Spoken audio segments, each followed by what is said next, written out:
Salut, voilà maintenant un mois que je me suis imposé de faire comme défi l'entraînement de Saitama tous les jours pendant un mois, ou du moins de faire du sport tous les jours. J'ai misérablement raté un jour, j'ai réellement oublié d'aller à la salle de sport. Le but du challenge était de motiver certaines personnes à faire du sport, que ce soit grâce à mes shorts ou bien le salon dédié sur mon Discord pour se donner de la force. J'aimerais revenir sur ce que ce challenge m'a fait comprendre vis-à-vis de Saitama, mais aussi de l'état d'esprit à avoir pour réussir n'importe quoi, et les côtés les plus sombres que ça peut apporter.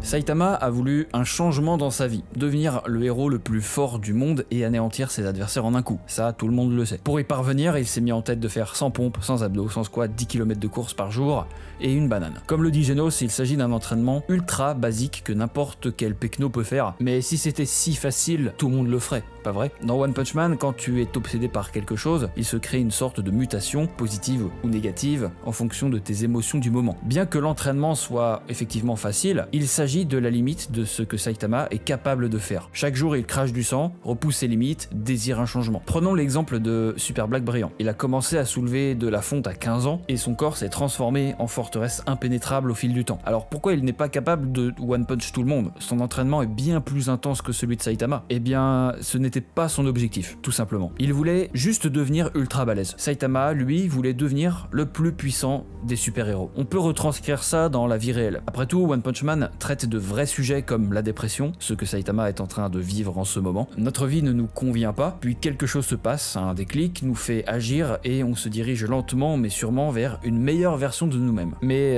une fois la destination atteinte, qu'est-ce qu'on fait? Saitama a obtenu ce qu'il a toujours souhaité.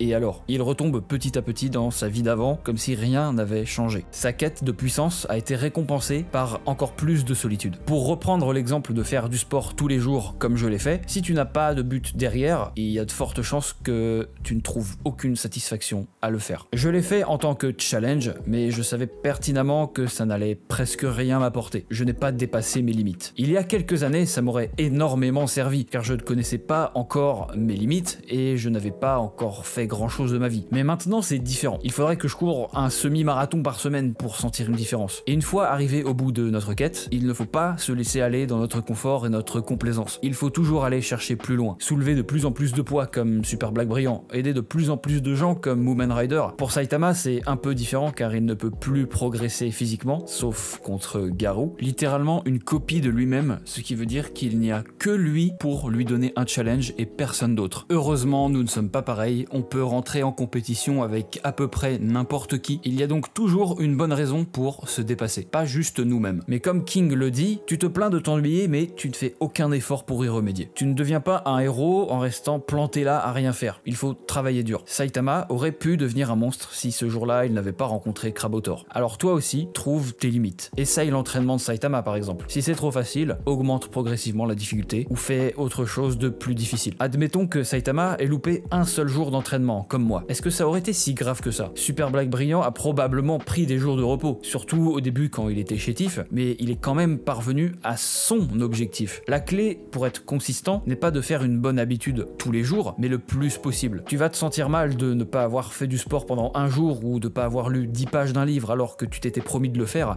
c'est ok.